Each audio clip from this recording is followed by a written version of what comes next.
Halo saudara-saudaraku dimanapun Anda berada, bertemu lagi dengan saya Rina Solihin dalam channel Rina Menjawab. Teman-teman,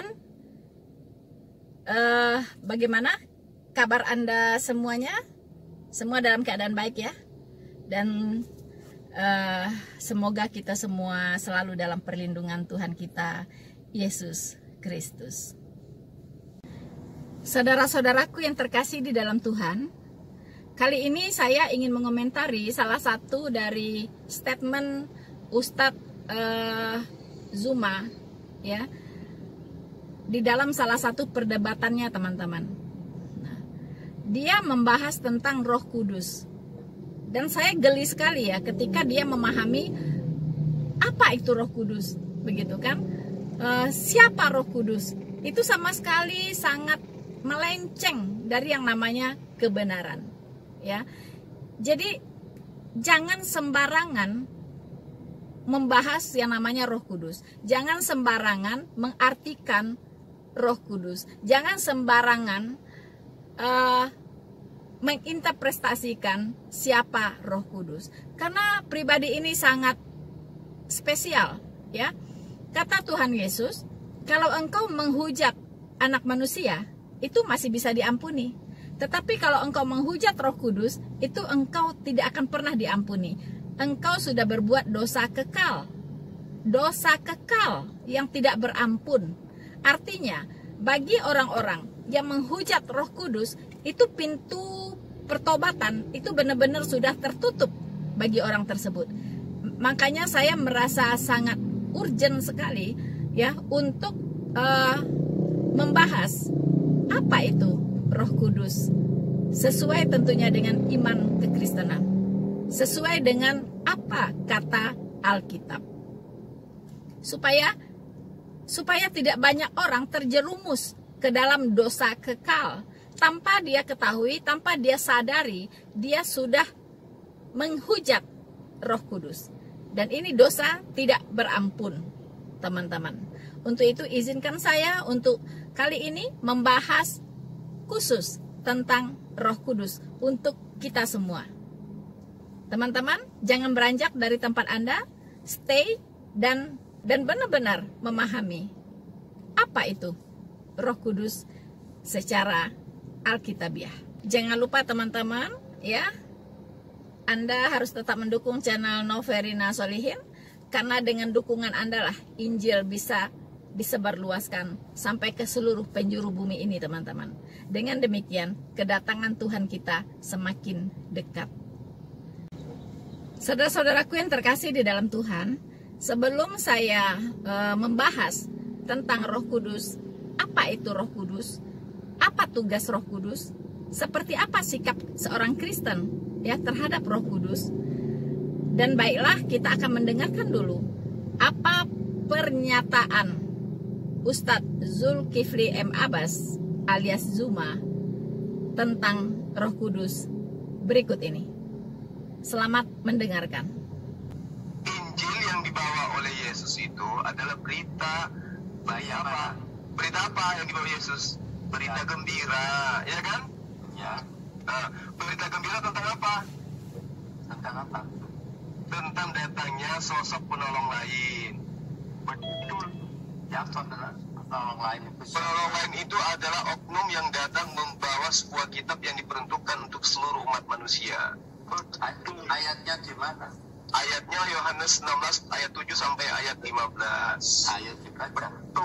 Ayo dibaca, silakan. Betul. Bang Yan, share screen Bang Yan. Yok. Oh, screen. Berapa?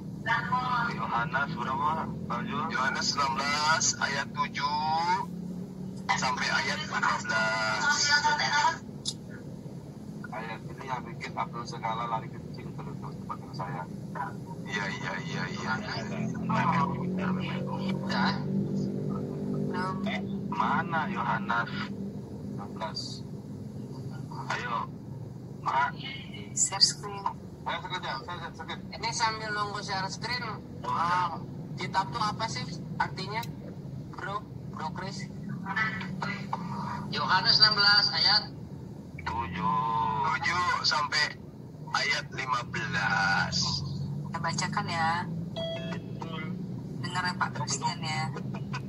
Lu selamat lu gak ketemu Yo. gua, lu Christian. Gua tanya-tanya lu ngomong kitab itu buku. Nah, mau baca nih ya Pak Christian. Namun benar yang kukatakan ini kepadamu adalah lebih berguna bagi kamu jika aku pergi. Sebab jikalau aku tidak pergi, penghibur itu tidak akan datang kepadamu. Tetapi jikalau aku pergi, aku akan mengutus dia kepadamu. Dan kalau ia datang, ia akan menginsafkan dunia akan dosa, kebenaran dan penghakiman akan dosa, karena mereka tetap tidak percaya kepadaku. Aku kebenaran karena aku pergi kepada Bapa. Akan kebenaran karena aku pergi kepada Bapa dan kamu tidak melihat aku lagi. Akan penghakiman karena penguasa dunia ini telah dihukum. Masih banyak hal yang harus kukatakan kepadamu, tetapi sekarang kamu belum dapat menanggungnya, tuh Pak, benar kan?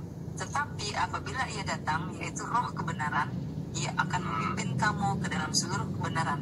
Sebab ia tidak akan berkata-kata dari dirinya sendiri, tetapi segala sesuatu yang didengarnya, itulah yang akan dikatakannya. Dan ia akan memberitakan kepadamu hal-hal yang akan datang. Nah, siapa ini? Dia akan memuliakan aku. Ia akan memuliakan aku, sebab ia akan memberitakan kepadamu apa yang diterimanya daripada aku. Segala sesuatu yang Bapa punya adalah aku punya. Sebab itu aku berkata, ia akan memberitakan kepadamu apa yang diterimanya daripadaku. Siapa itu? Siapa yang mengajarkan segala hukum-hukum? Siapa yang mengajarkan segala kebenaran? Ayo, siapa? Ayo. Ya satu. Roh kebenaran. Kebenaran itu siapa? Apa? Roh kebenaran itu siapa? Kenapa? Roh kebenaran itu siapa? Roh kebenaran. Roh di sini adalah makhluk gaib yang mengajarkan kebenaran. Itu siapa tuh? Roh Kudus. Roh Kudus. Oke. Nah, Roh Kudus ini Tuhan atau bukan? Roh Kudus itu Roh Allah sendiri. Tuhan atau bukan? Roh kebenaran, ya Roh Kudus itu Roh Allah Bapa. Dia keluar dari Bapa. Oke. Kalau dia adalah Roh Bapa itu sendiri, apakah Roh Bapa ini tidak mampu berkata-kata dari dirinya sendiri? Bapa tidak pernah menyatakan diri. Yang menyatakan diri itu lewat Yesus. Nah, kok gak nyambung kali Anda ini. Ini Ketika Yesus di sini sudah nggak ada Yesus, di sini sudah nggak ada Yesus. Ini sudah berbicara mengenai roh kebenaran. Roh kebenaran ini mengajarkan segala sesuatunya. Dia tidak berkata-kata dari dirinya sendiri, melainkan apa yang didengarnya. Dia didengar dari mana? Jadi roh kebenaran ini berkata apa yang dikatakannya. Roh penghibur. Nah, Iya. Kenapa dikatakan sebagai roh penghibur? ya apa?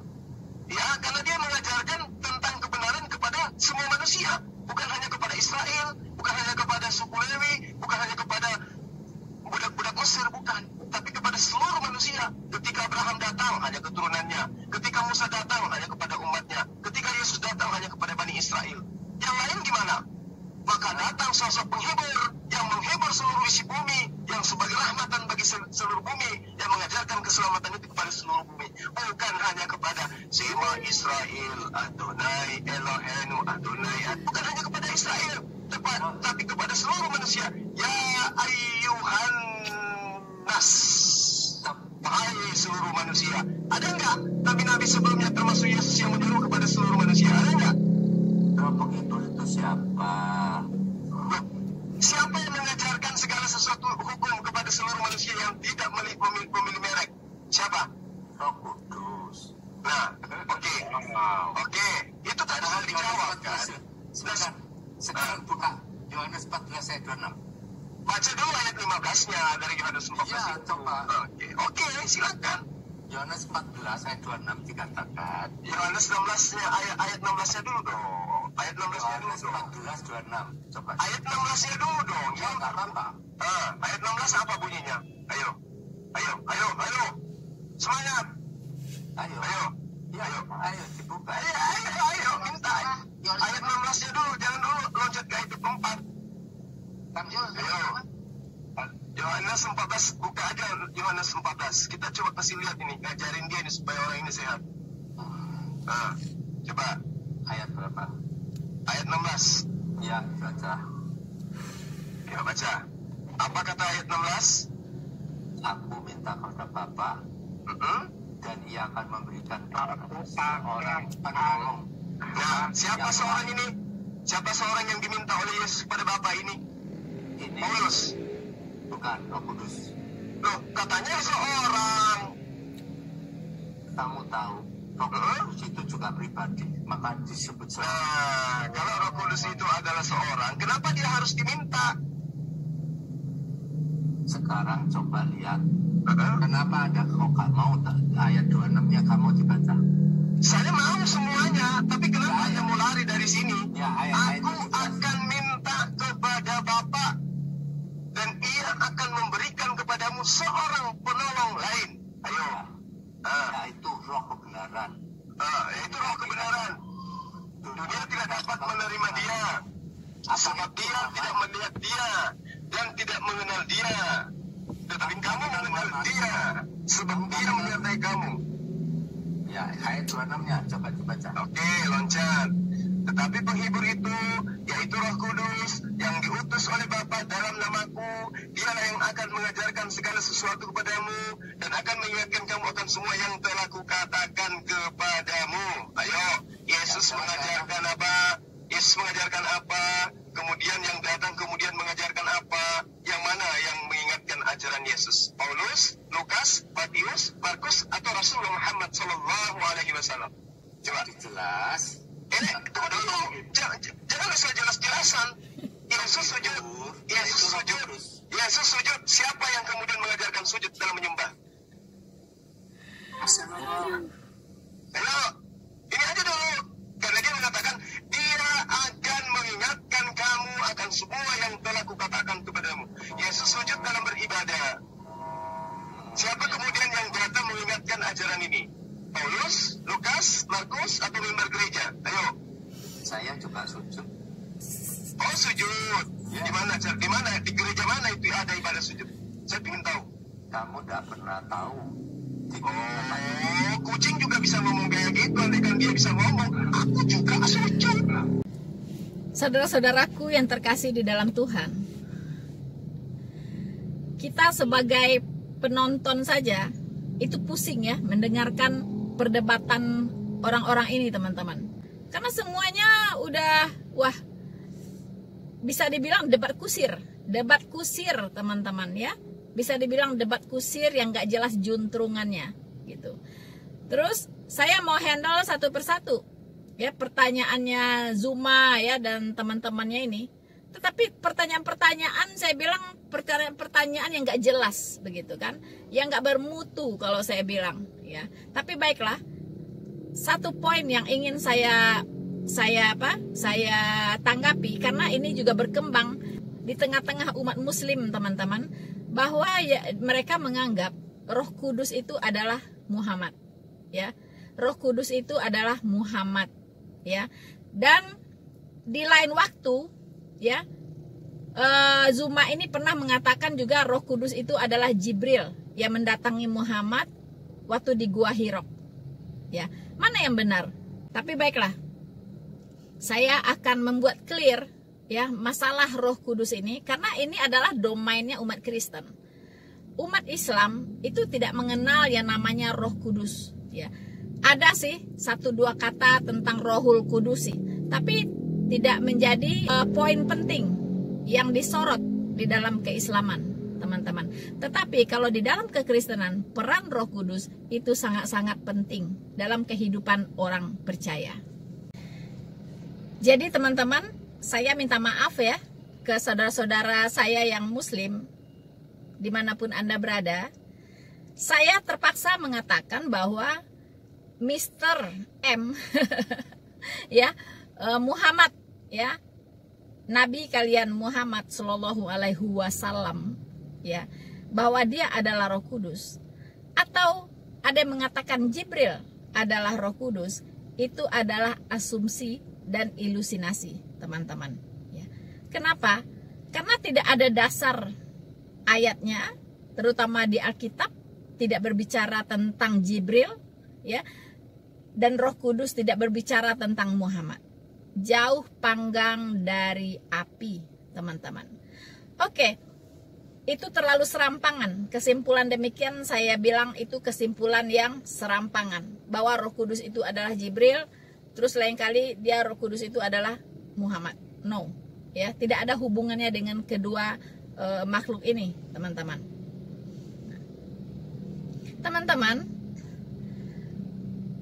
kalau saya boleh, ya, boleh menghitung-hitung, ya, atau merumuskan secara rumus matematis atau kesimpulan logis dari apa yang diyakini oleh umat Muslim, ya, atau yang minimal asumsi dari Mr. Zuma, ya, bahwa Roh Kudus itu adalah Jibril, dan tadi dia baru mengatakan bahwa Roh Kudus itu adalah Muhammad.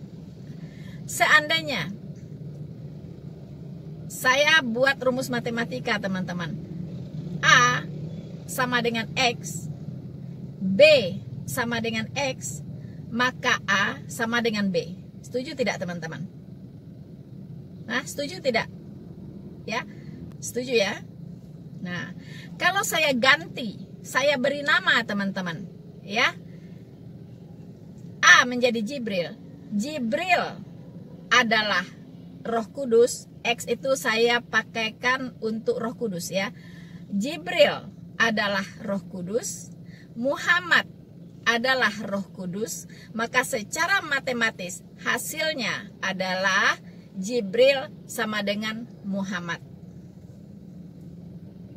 Itu rumusan logisnya, teman-teman, ya. Jibril sama dengan Muhammad. Logis dan sangat matematis. Ada yang bisa membantah? Berarti kalau membantah, saya pastikan matematikanya dulu merah, ya, di bawah 3. Teman-teman, ya, bisa jadi nilainya di bawah 3 MTK-nya, teman-teman, ya, kalau membantah saya begitu, ya.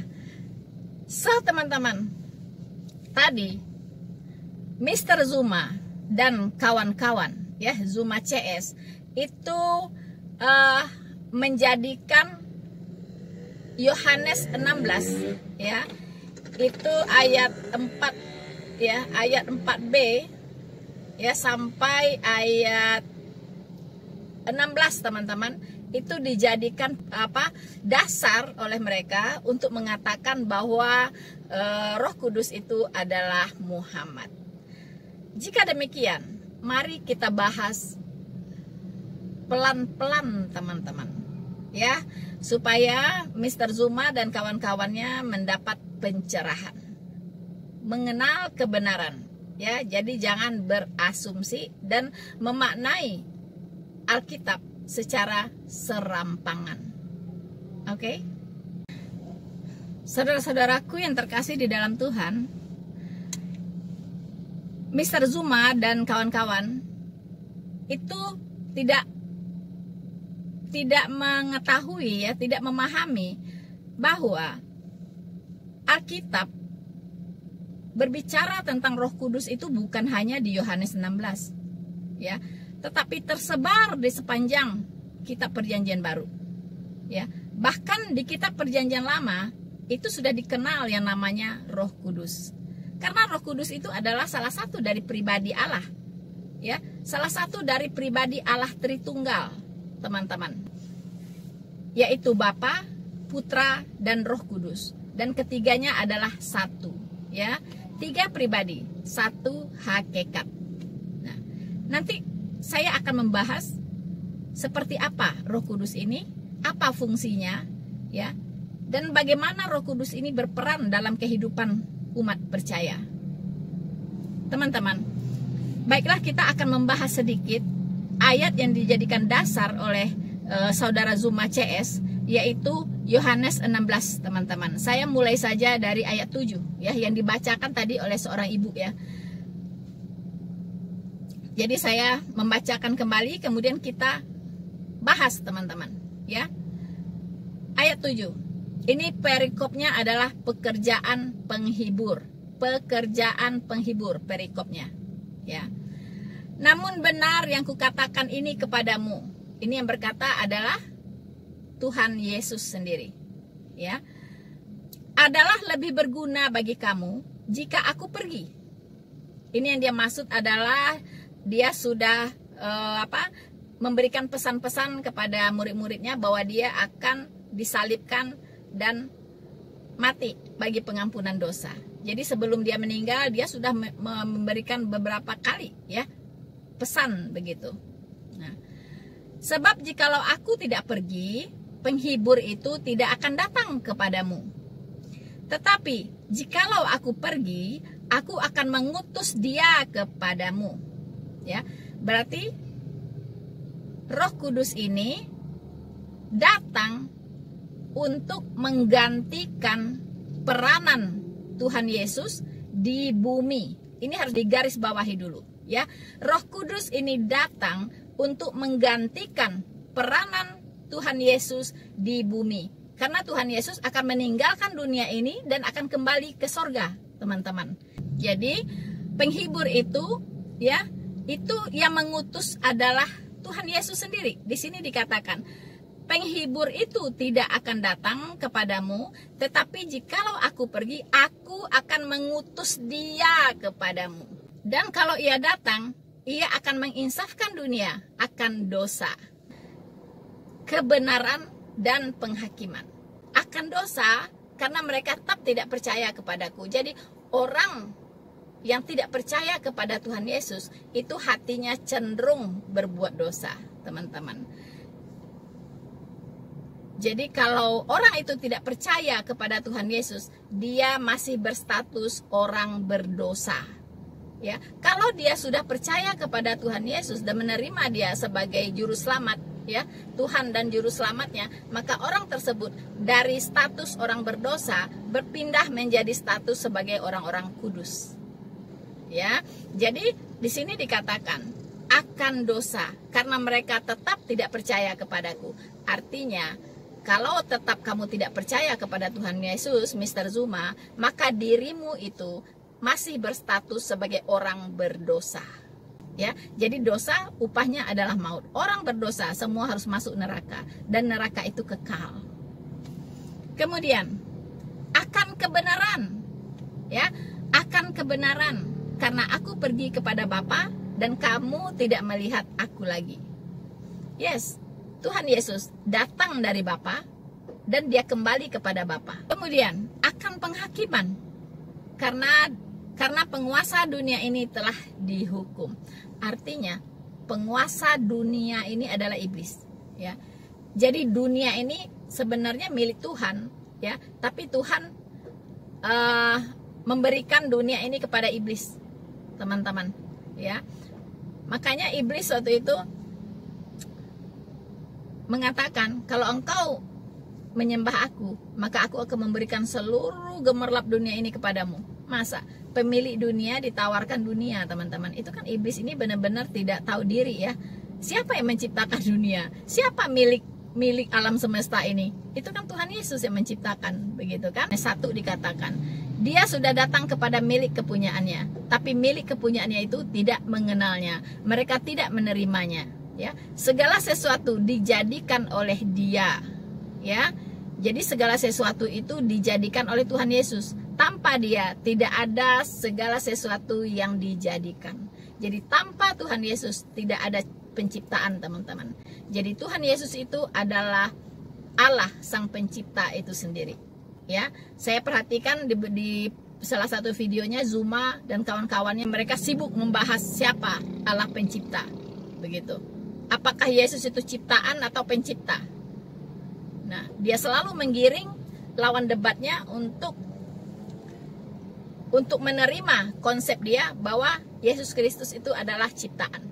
Padahal di Yohanes yang dia baca itu sendiri, ya, di kitab Yohanes, ya, itu Yohanes pasal 1. Itu di situ tertulis kok, ya, bahwa firman itu sudah menjadi manusia. Ya kan? Nah, di ayat sebelumnya dikatakan bahwa dia datang kepada milik kepunyaannya, tapi orang kepunyaannya tidak menerimanya. Barang siapa yang menerimanya, ya, akan disebut sebagai anak-anak Allah. Ya, segala sesuatu dijadikan oleh dia. Tanpa dia tidak ada segala sesuatu yang dijadikan. Jelas di situ ayatnya bahwa Kristus itu adalah Sang Pencipta. Begitu, ya. Aduh, kalau menyaksikan debatnya Zuma dengan teman-teman Kristen, pusing teman-teman, ya. Bukannya kita tambah pintar, tambah pening melihatnya. Teman-teman, saya lanjutkan, ya. Ayat ke-12. Masih banyak hal yang harus kukatakan kepadamu, tetapi sekarang kamu belum dapat menanggungnya. Nah, banyak hal ini langsung diterjemahkan oleh Ustadz Zuma. Itu ajaran-ajaran yang diajarkan oleh Muhammad, ya, ajaran-ajaran yang diajarkan di dalam Al-Quran oleh Muhammad. Langsung diarahkan ke sana begitu. Nggak ada hubungannya, nggak ada hubungannya ke sana, ya. Jangan nafsu lah, ya. Nah, ayat 13. Tetapi apabila ia datang, yaitu Roh kebenaran, ia akan memimpin kamu ke dalam seluruh kebenaran. Sebab ia tidak akan berkata-kata dari dirinya sendiri, tetapi segala sesuatu yang didengarnya itulah yang akan dikatakannya, dan ia akan memberitakan kepadamu hal-hal yang akan datang. Jadi, Roh Kudus disebut juga dengan Roh kebenaran, ya. Di sini dikatakan bahwa Roh Kudus itu akan memimpin kehidupan setiap orang percaya, ya, kepada seluruh kebenaran. Teman-teman, seharusnya di ayat ini diperjelas dulu. Ini Tuhan Yesus ini berbicara kepada siapa, ya? Kamu itu siapa? Kamu itu, ya. Kamu itu adalah para rasul di sini, ya, orang-orang Kristen yang disebut sebagai pengikut Kristus. Tuhan Yesus tidak berbicara kepada orang-orang di luar Kristen, tidak, ya. Jadi Tuhan Yesus di sini berbicara kepada murid-muridnya, kepada rasul-rasulnya yang adalah pengikut Kristus atau Kristen. Jadi di sini, sebab ia tidak akan berkata-kata dari dirinya sendiri, Roh Kudus tadi teman-teman, tetapi segala sesuatu yang didengarnya itulah yang akan dikatakannya. Teman-teman, siapa yang didengar oleh Roh Kudus ini? Hah? Mari kita lihat teman-teman, ya. Nanti kita lihat.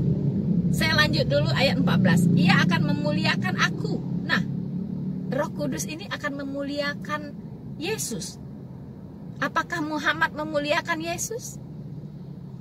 Malah menyangkali Yesus, ya. Malah mengatakan Yesus bukan Tuhan. Malah mengatakan Yesus tidak mati disalibkan bagi pengampunan dosa. Malah membuat versi baru tentang sejarah Yesus. Teman-teman, sama sekali Muhammad tidak memuliakan Yesus, ya. Tapi Roh Kudus itu akan memuliakan aku, kata Tuhan Yesus, sebab ia akan memberitakan kepadamu apa yang diterimanya daripadaku. Jadi apa yang diberitakan oleh Roh Kudus itu adalah apa yang diterimanya dari Tuhan Yesus. Tuhan Yesus dan Roh Kudus adalah sama-sama pribadi Allah. Mereka itu bisa dibedakan, tapi tidak bisa dipisahkan, teman-teman. Ya, jadi segala sesuatu yang Bapa punya adalah aku punya, kata Tuhan Yesus. Teman-teman, siapa Yesus ini? Kok berani-beraninya mengatakan segala yang Bapa punya adalah aku punya? Kita saja teman-teman, dengan bos, ya, saya karyawan misalnya, bos saya seorang yang kaya raya konglomerat, Beranikah saya mengatakan ke teman-teman saya di depan bos saya katakan, apa yang bos punya saya punya. Wow, saya bisa ditabok teman-teman. Kamu siapa? Kamu siapa begitu? Kok berani-beraninya mengatakan apa yang saya punya, kamu punya? Kamu kan cuma karyawan saya. Teman-teman, kalau orang cerdas itu cukup mendapatkan pesan bahwa Yesus Kristus itu adalah Allah itu sendiri. Salah satu pribadi yang setara dengan Bapa, setara dengan Roh Kudus. Ya, mereka bisa dibedakan tetapi tidak bisa dipisahkan. Makanya dikatakan oleh Tuhan Yesus, apa yang Bapa punya, aku punya. Tidak salah, teman-teman. Itu benar. Ya, itu benar. Sangat-sangat benar.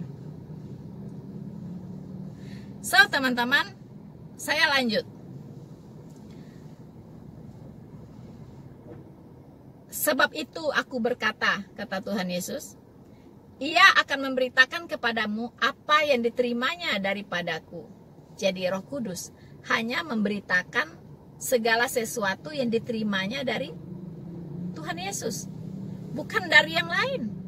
Ya, bukan dari yang lain. Jadi dia hanya memberitakan apa yang dikatakan oleh Tuhan Yesus. Begitu. Lalu Zuma mengklaim siapa yang mengajarkan ajaran Yesus? Ya. Siapa yang mengajarkan sujud? Ampun deh, ya. Sujud katanya itu pengajarannya Tuhan Yesus. Carikan saya satu ayat Zuma. Kapan Tuhan Yesus mengajarkan sujud? Kapan? Kapan? Ada nggak dia berkata, wahai orang-orang percaya, ya, sujudlah seperti aku sujud. Ada nggak? Nggak ada. Di dalam kekristenan itu tidak mengenal yang namanya ritual. Ya, karena ibadah yang dikehendaki oleh Bapa di dalam perjanjian baru adalah ibadah di dalam roh dan kebenaran. Ya, ibadah yang tidak dibatasi oleh cara, ibadah yang tidak dibatasi lagi oleh tempat, ibadah yang tidak dibatasi lagi oleh waktu. Teman-teman. Jadi please deh, ya, jangan asal-asal menyimpulkan, ya. Nanti khawatir diketawain oleh kecoa loh. Ya. So, teman-teman, siapa itu Roh Kudus? Stay di tempat Anda, jangan beranjak. Karena apa yang ingin saya sampaikan ini tidak boleh terlewatkan, teman-teman. Saudara-saudaraku yang terkasih di dalam Tuhan, tadi sudah dikatakan bahwa Roh Kudus itu adalah salah satu dari pribadi Allah. Salah satu dari pribadi Allah Tritunggal, yaitu Bapa, Putra, dan Roh Kudus. Dan ketiganya adalah satu. Satu yang esa, satu hakikat. Teman-teman, Roh Kudus dibuktikan bahwa dia adalah pribadi. Makanya disebut seorang penghibur. Boleh saja, ya. Seorang penghibur, ya boleh disebut seorang penghibur. Karena dia pribadi, teman-teman. Kalau disebut sebuah penghibur, ya malah lucu, ya. Kalau sebuah itu benda dan tidak bisa berbuat apa-apa begitu. Benda mati itu sebuah, ya kan?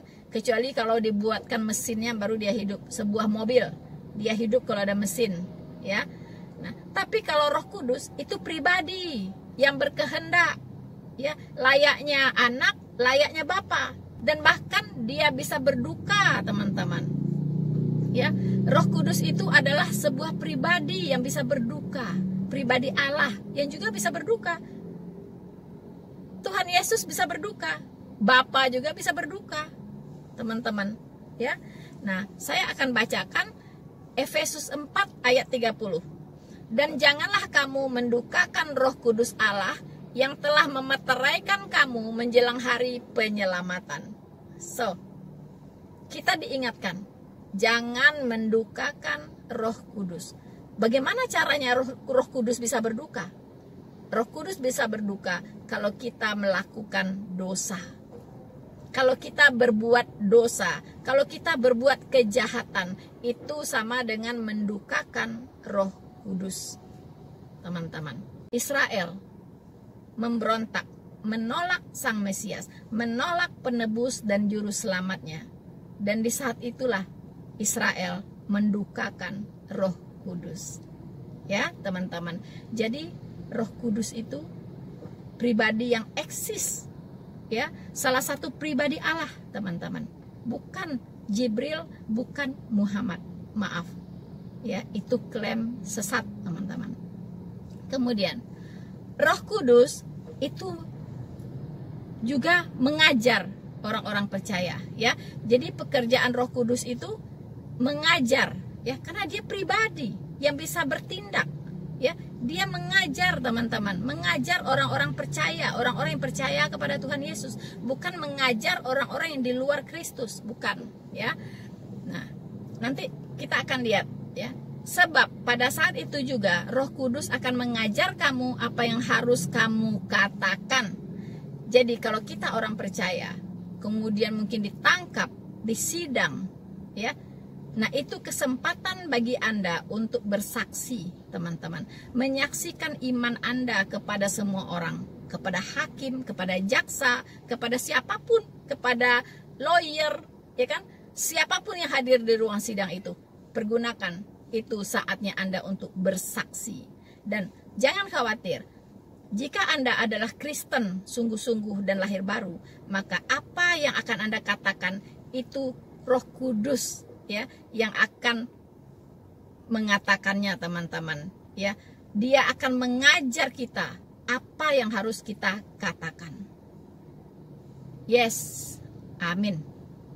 Teman-teman, di Yohanes 14 ayat 26, ya, di sini dikatakan, teman-teman, tetapi penghibur, yaitu Roh Kudus, yang akan diutus oleh Bapa dalam namaku, Dialah yang akan mengajarkan segala sesuatu kepadamu dan akan mengingatkan kamu akan semua yang telah kukatakan kepadamu.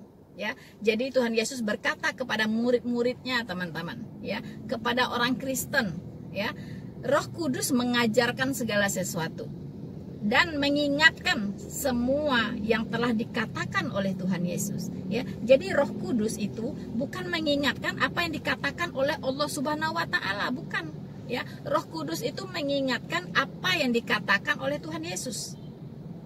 Jadi jangan dilencengkan, ya.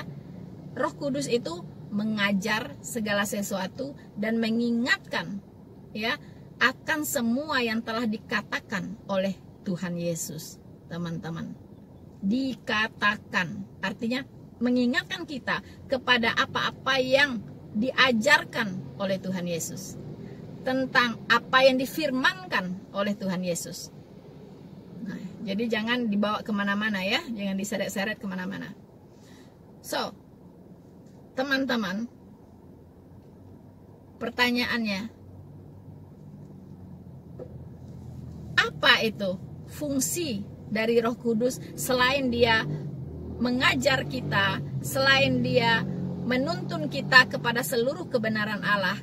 Tetapi satu lagi, teman-teman, bahwa Roh Kudus ini adalah jaminan, ya, jaminan bagi kita orang percaya, ya, sebagai materai, ya, materai yang ditempelkan kepada kita di dalam hati kita, bahwa kita ini adalah milik Allah.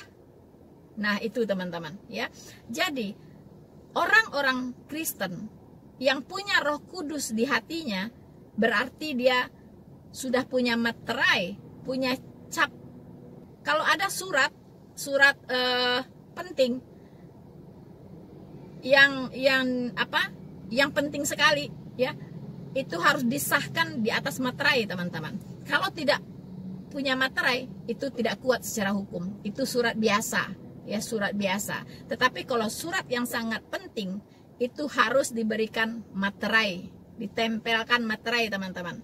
Nah, kita sebagai milik Allah itu juga harus ditempelkan dengan materai. Materainya apa? Yaitu Roh Kudus, ya. kita akan baca di Efesus 1 ayat 14.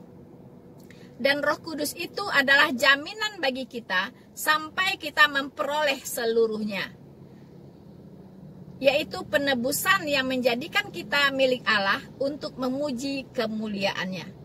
Jadi teman-teman, Roh Kudus adalah materai dan jaminan bagi kita sebagai milik Allah, ya, yang sudah ditebus dari penghukuman dosa, yaitu neraka. Jadi kita ini sudah kuat secara hukum, teman-teman, ya, bahwa kita adalah milik Allah. Ya, Anda bisa mengaku-ngaku sebidang tanah milik Anda kalau Anda pegang surat yang ada materainya di sana, ada stempel dari pihak yang berwenang, teman-teman. Tapi kalau Anda mengaku-ngaku Anda memiliki sebidang tanah tanpa surat atau ada surat tidak bermaterai, Anda tidak bisa dikatakan sebagai pemilik. Sama dengan hal ini, teman-teman. Umat Kristen sudah dimateraikan dengan Roh Kudus. Itulah jaminan bahwa kami adalah milik Allah. Tapi kalau Kristen-Kristen biasa yang KTP, yang belum bertobat, belum lahir baru, mereka juga belum dimateraikan dengan Roh Kudus. Tanpa pertobatan tidak ada keselamatan. Ya, teman-teman, tanpa keselamatan tidak ada materai Roh Kudus. Ya, jadi luar biasa, teman-teman. Kita bersyukur sekali kepada Tuhan Yesus. Ya, kita adalah milik Allah. Kita adalah anak-anak Allah, teman-teman. Ya, jangan salah. Ya, kalau Tuhan Yesus itu anak Allah, A-nya huruf besar, ya, itu maknanya adalah Allah itu sendiri. Tapi kalau anak-anak Allah, A-nya huruf kecil, itu adalah orang-orang yang percaya kepada Tuhan Yesus. Nah, di 2 Korintus 1 ayat 22 kembali dikatakan, ya, memateraikan tanda miliknya atas kita dan yang memberikan Roh Kudus di dalam hati kita sebagai jaminan dari semua yang telah disediakan untuk kita. Jadi puji Tuhan, ya, kita bersyukur, kita berterima kasih sekali atas kasih karunia Tuhan yang betul-betul luar biasa, tidak sembarangan, ya, dan Dia sudah memberikan satu jaminan bagi kita bahwa kita adalah milik Allah dan kita adalah akan menerima janji-janji Allah, teman-teman, yaitu kehidupan yang kekal kelak. Nah, apa jaminannya? Yaitu materai Roh Kudus yang ada di hati kita. Ini tidak dikenal di agama manapun, ya, tidak ada di agama manapun, hanya ada di dalam kekristenan. Jadi jangan coba-coba menyeret-nyeret Roh Kudus ke wilayah-wilayah lain, ya, sangat menggelikan kalau begitu, ya. Teman-teman, pertanyaan berikutnya, kapan seseorang menerima materai Roh Kudus? Ini penting, ya. Kapan seseorang menerima materai Roh Kudus di hatinya? Mari kita baca Efesus 1 ayat 13. Di dalam Dia kamu juga, karena kamu telah mendengar firman kebenaran, yaitu Injil keselamatanmu. Di dalam Dia kamu juga, ketika kamu percaya, dimateraikan dengan Roh Kudus yang dijanjikannya itu. Teman-teman, jadi seseorang bisa memiliki materai Roh Kudus di dalam hatinya, yaitu ketika dia percaya dan bertobat, ya, menerima Yesus Kristus sebagai Tuhan dan Juru Selamatnya. Saat itulah dia dimateraikan dengan Roh Kudus. Saat itulah dia menjadi milik Allah. Saat itulah dia berhak menerima janji Allah. Teman-teman, untuk mempertegas, ya, saya akan membacakan Kisah Para Rasul 2 ayat 38, teman-teman. Jawab Petrus kepada mereka, ya, ini Petrus yang ngomong, ya, bukan Rasul Paulus, ya. Ustaz Zuma dikit-dikit Paulus, ya. Saya bacakan. Jawab Petrus kepada mereka, bertobatlah dan hendaklah kamu masing-masing memberi dirimu dibaptis dalam nama Yesus Kristus untuk pengampunan dosamu. Maka kamu akan menerima karunia Roh Kudus. Jadi, teman-teman, tanpa pertobatan, tanpa keselamatan, tidak ada Roh Kudus.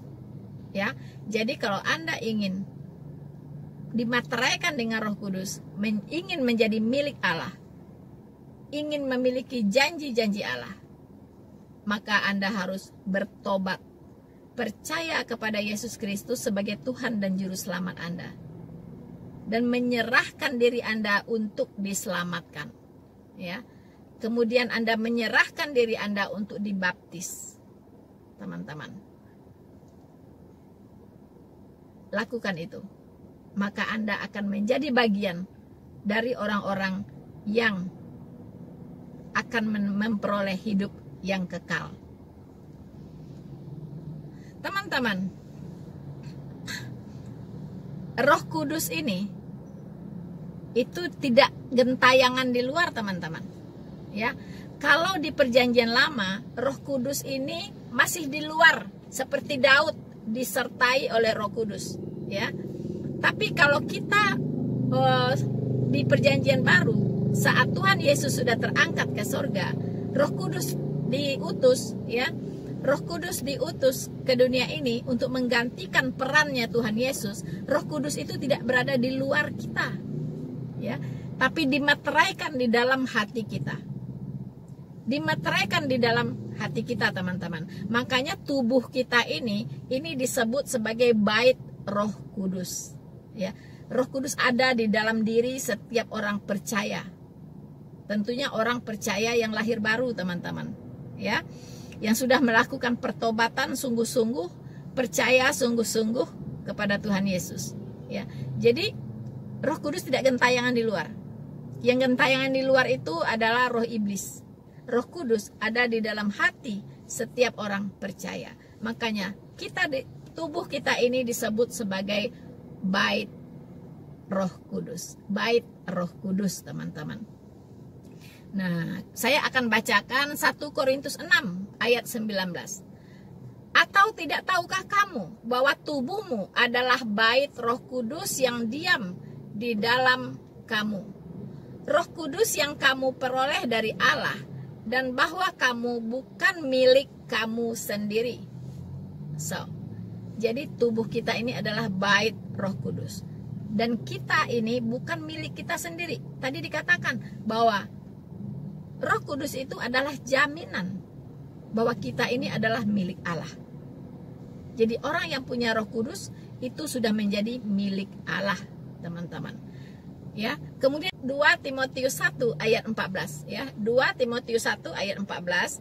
Peliharalah harta yang indah yang telah dipercayakannya kepada kita oleh Roh Kudus yang diam di dalam kita. Ya. Jadi Roh Kudus itu diam di dalam diri kita, teman-teman. Bukan gentayangan di luar, bukan, ya. Jadi Roh Kudus itu tidak ada lagi melawat-lawat orang, tidak ada. Ya, karena Roh Kudus itu sudah dimateraikan di hati semua orang percaya.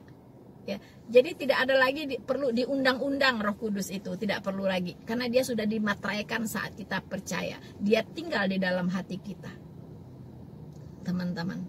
Ya, nah, kemudian karena itulah. Mengapa Ustadz Zuma ini dan teman-teman tidak bisa, ya, mengakui bahwa Yesus adalah Tuhan? Karena mereka tidak punya Roh Kudus. Itu jawabannya. Hanya Roh Kudus, hanya orang-orang yang punya Roh Kudus yang bisa mengakui bahwa Yesus Kristus adalah Tuhan. Kalau yang tidak punya Roh Kudus sampai botak gundul kepalanya, ya, sampai matanya sampai kabur gitu karena membaca-baca ayat Alkitab, tidak akan pernah mengakui bahwa Yesus Kristus adalah Tuhan. Teman-teman, saya akan bacakan 1 Korintus 12 ayat 3.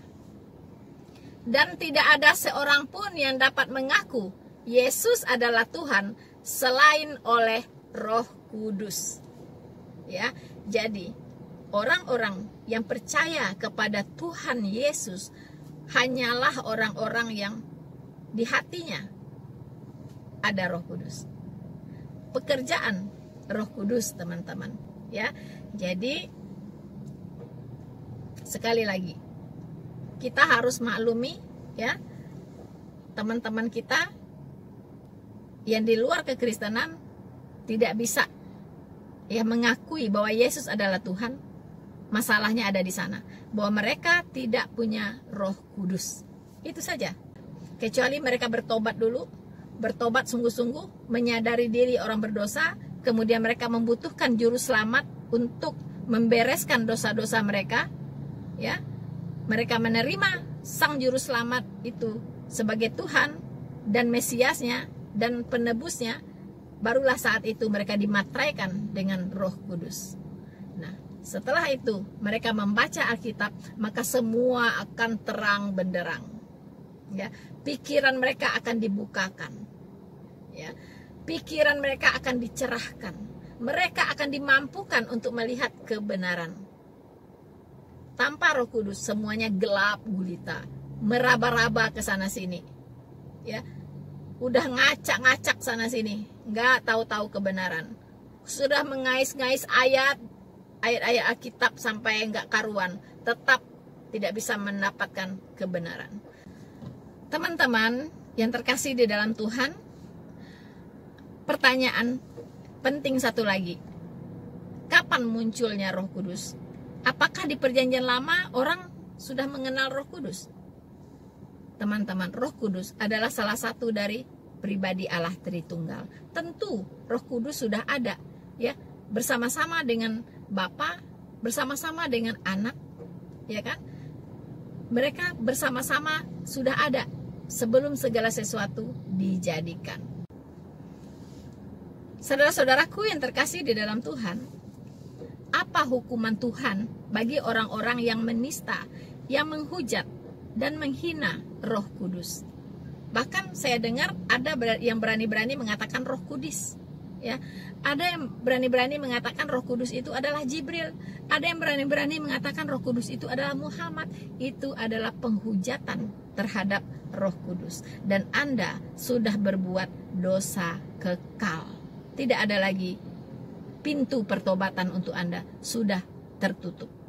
Bukan saya yang mengatakannya, tetapi Tuhan sendiri yang mengatakannya. Teman-teman, saya memberitahukan hal penting ini kepada Anda semua semata-mata karena kasih. Karena saya mengasihi Anda. Saya tidak mau Anda binasa di neraka karena ketidaktahuan Anda, teman-teman. Ya, justru saya salah kalau saya tahu kebenaran dan saya tidak memberitahukan kepada Anda. Saya salah, teman-teman, ya. Jadi saya beritahukan ini, ya, hanya semata-mata karena kasih saya kepada Anda semua. Teman-teman,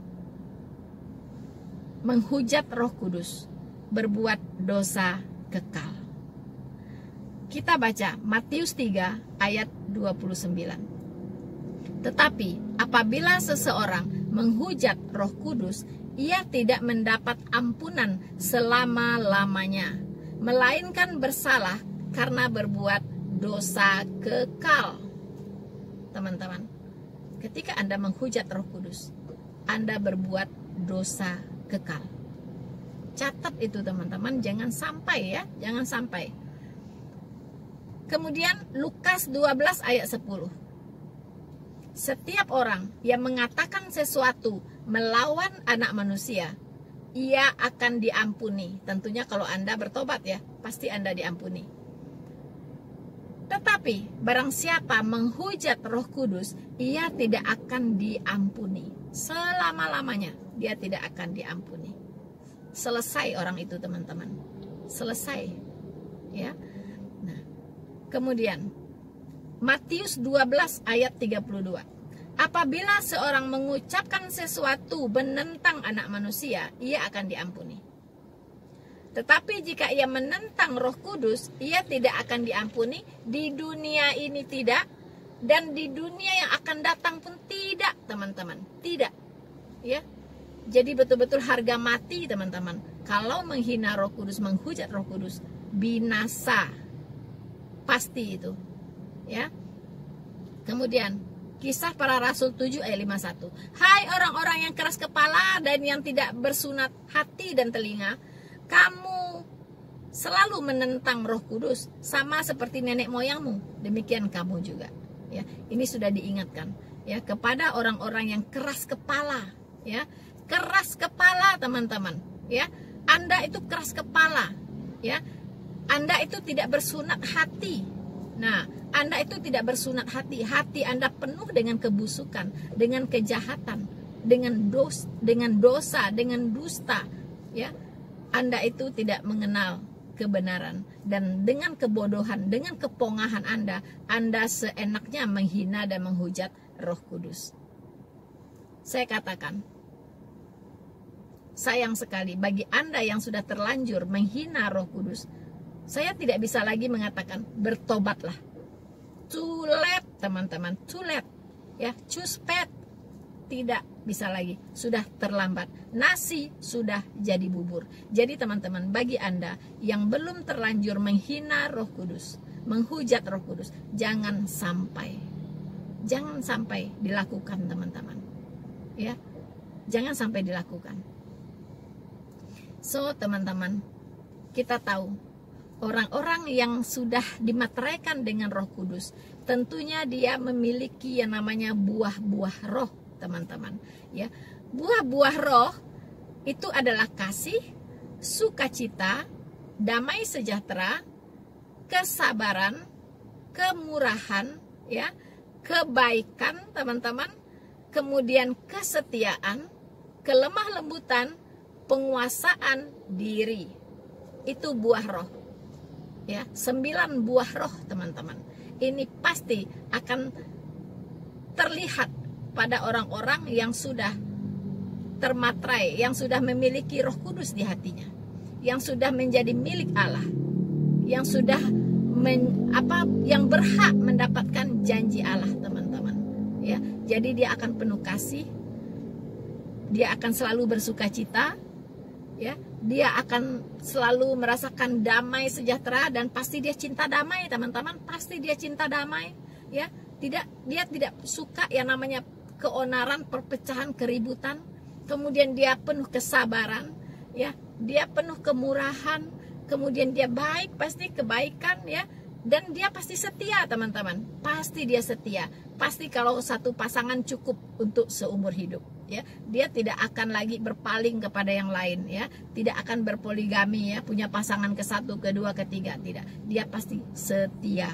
Dia pasti setia, teman-teman, ya. Setia kepada sesama manusia, kepada pasangan, dan setia tentunya kepada Allah. Kemudian dia pasti lemah lembut, ya, kelemah lembutan. Kemudian dia sangat piawai menguasai diri, teman-teman. Jadi tidak gampang tergoda oleh hal-hal yang duniawi. Pasti dia akan pintar sekali untuk menguasai dirinya, teman-teman, ya. Sementara lawannya, teman-teman, yaitu orang-orang yang tidak memiliki Roh Kudus di hatinya, yaitu orang-orang yang tidak percaya kepada Tuhan Yesus, orang-orang yang masih hidup di dalam kedagingan, ya. Karena keinginan daging itu berlawanan dengan keinginan roh, ya. Kita menyebut orang-orang yang belum bertobat, ya, dan belum diselamatkan, mereka hidup dalam kedagingan. Apa itu ciri-ciri mereka, teman-teman? Tentunya berlawanan dengan keinginan roh seperti tadi, ya. Perbuatan daging itu telah nyata, yaitu percabulan. Ingat, percabulan, ya. Jadi dia pasti cabul, teman-teman, ya. Dia pasti orang yang cabul. Kemudian kecemaran, kemudian hawa nafsu, kemudian penyembahan berhala, kemudian perseteruan, orangnya pasti suka ribut, ya, suka berseteru, kemudian suka perselisihan, selalu saja ada perselisihan, bikin onar ya, kemudian iri hati, kemudian orangnya suka marah, amarah. Itu amarah lebih parah dari marah, teman-teman. Amarah itu marah yang terus-terusan, itu namanya amarah. Kemudian kepentingan diri sendiri, lebih mementingkan diri sendiri. Kemudian percideraan, ya, suka menganiaya orang, mungkin suka membunuh orang. Kemudian roh pemecah, teman-teman, ya. Kedengkian, kemabukan, pesta pora, dan sebagainya. Itulah kedagingan, ya. Jadi kehidupan keinginan daging seperti itu berlawanan dengan keinginan roh, teman-teman. Oke, teman-teman, saya berharap ya kita sebagai anak-anak Allah, sebagai pewaris kerajaan sorga, sebagai milik Allah yang sudah dimateraikan sebagai jaminan bagi kita sampai kita memperoleh segala janji-janji Allah, teman-teman. Saya berharap apa yang saya bagikan ini bisa memberkati teman-teman semua. Dan maaf kalau ada kata-kata saya yang kurang tepat, kurang berkenan di hati teman-teman, saya minta maaf. Dan terima kasih untuk dukungan teman-teman terhadap channel Noverina Solihin. Jangan lupa untuk like, subscribe, dan share video ini. Tuhan Yesus memberkati kita semua. Semakin mesra, semakin terang benderang.